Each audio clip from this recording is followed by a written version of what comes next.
Hunters, I'm currently level 20 inside of Moco, and I wanted to share some tips with you guys so you guys can level up fast too. Whether you're only going to be playing for an hour a day or playing for longer play sessions, these tips are going to help everybody. So it's going to be about maximizing your progression efficiently. So let's take a look at the ways you can gain XP inside of Moco, and we'll tie it all in at the end of this video so you guys can level up fast. So one of the first ways you guys are going to gain XP is just by playing a game and farming monsters and doing the side missions on worlds and stuff. So when we enter the portal, you can see in the top left it says battle XP, which is 4 times. So when I'm playing the game and running around the map killing the monsters and doing the side missions, I'm going to be getting additional XP from doing that. And you can see the XP popping up when you kill monsters and stuff in blue, and that's the additional XP you're getting from playing a game. But do bear in mind, this does actually deplete.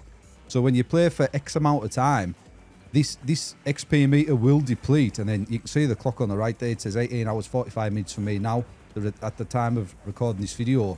That's how long it's going to take for it to refresh till I can get that back, till I can farm monsters and get XP from doing side missions and stuff inside of the world. So that is one way we can get XP. So on the left hand side, we click the little Moco icon. I'm actually on the Summoning Grounds world, which is quite far on the game because you can see I'm level 20. And I've got a mission from Luna, and I've got to do these little tasks Luna's given me. And you can see at the bottom there, I'm going to get 5,000 XP for doing this. But when you go into your worlds, when you unlock them as you progress through the game, you're going to be getting these missions off Luna inside of your apartment.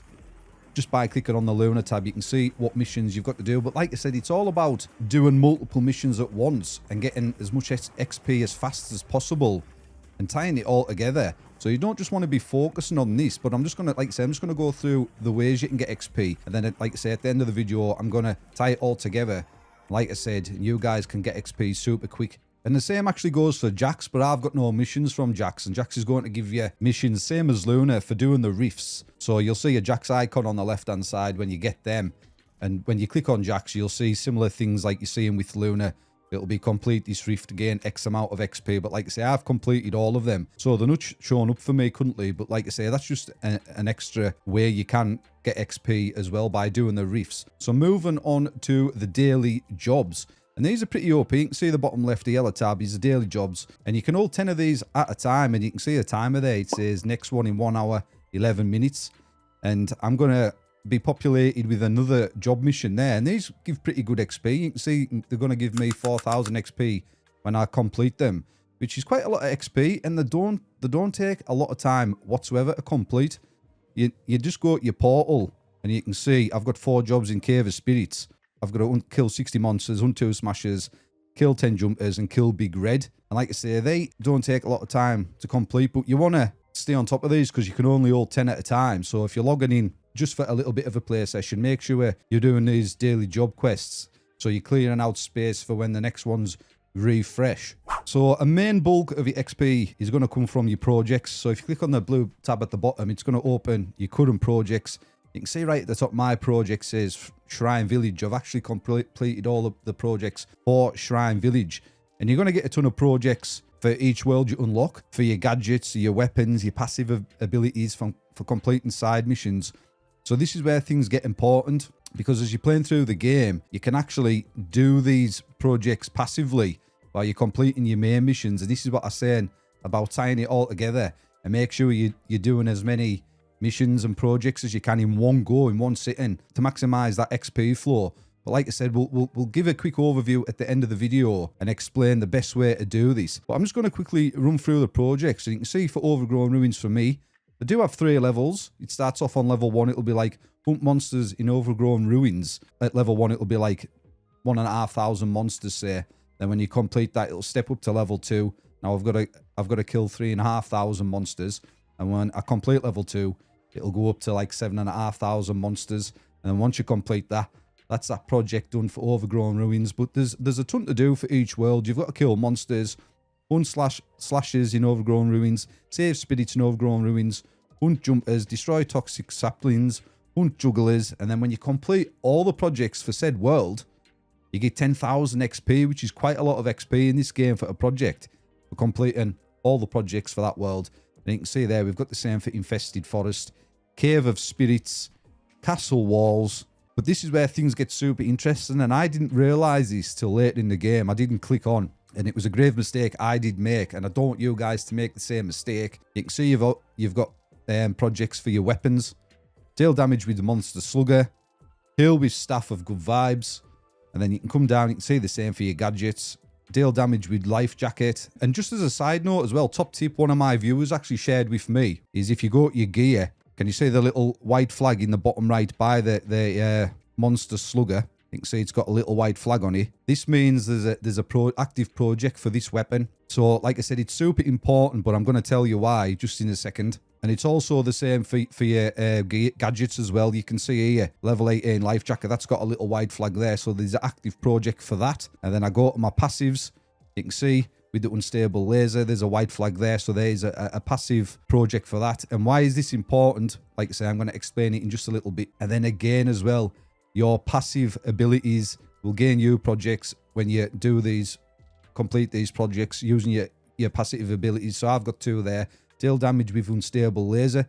Deal damage with unstable lightning. And when I complete them, I get 3,000 XP for one. And then 2,500 on the other. But that is only level 2. So I'll get a level 3 one of that.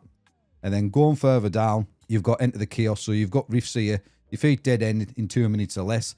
And you're getting 10,000 XP for completing these. But we'll touch on these later on in the video because these are quite hard to do.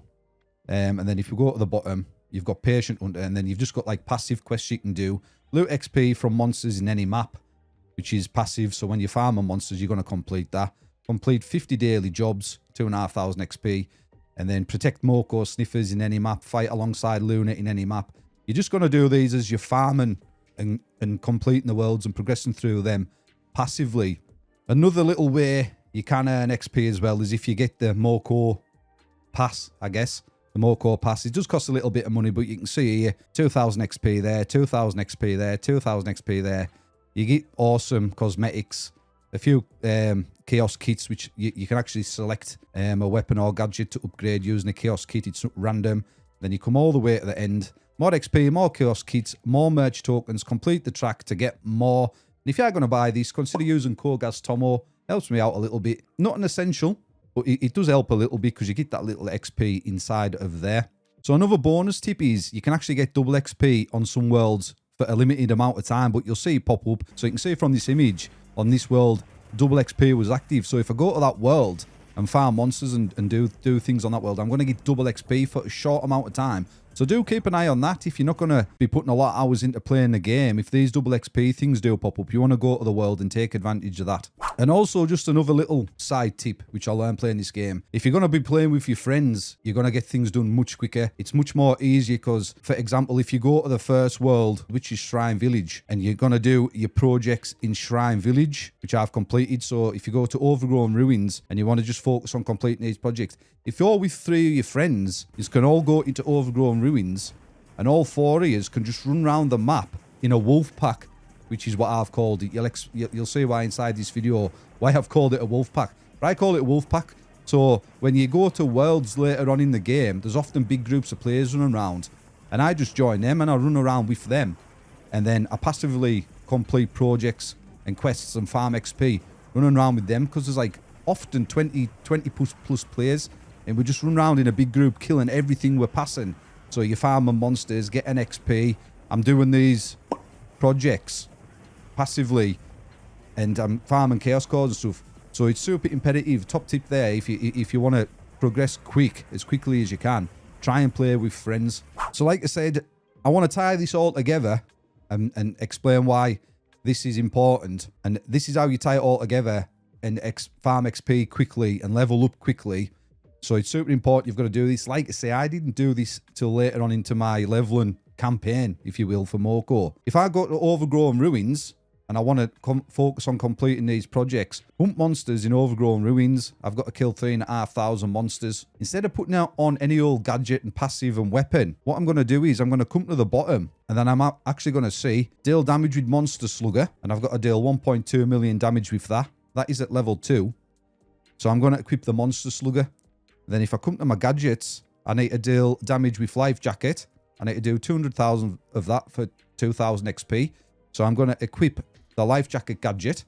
And then for my passives, I need to deal damage with unstable laser and deal damage with unstable lightning.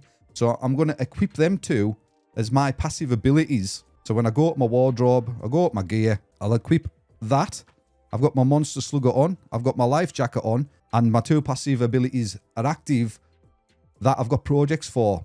So when I go to Overgrown Ruins to focus on farming these projects and completing them, getting XP from them, I'm also going to be passively completing these projects for my weapons and my gadgets, because I've got to go and kill the monsters. I might as well kill them with the monster slugger, get the damage for that, and complete that. And then when I've completed the monster slugger, I'll switch and go and put my heal with Staff of Good Vibes on, and then I've got to deal 150,000 damage with that. And then when I go back to doing these projects on the worlds, I'm going to be passively increasing my levels on my weapons, my passive abilities, and my gadgets, and leveling them up as well. But while I'm farming these worlds and doing these little projects on each world for the XP, I'm going to be doing these at the bottom, which is complete 50 daily jobs, loot XP from monsters in any map, reboot the Moco harvester in any map. They pop up and tell you there's an active event or mission to do while you're running around the map. While you're going through farming XP on worlds, make sure you've got all the weapons and gadgets and stuff equipped.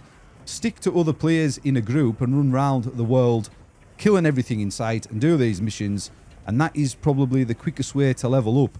And it's that is the top tip I can give you guys if you're starting on this journey for leveling up inside of Moco. And then when you're a higher level, you can start doing these rifts with your friends and beating the time requirements off Jax to get that 10,000 XP. But you've got to be a higher level, get your gear higher level.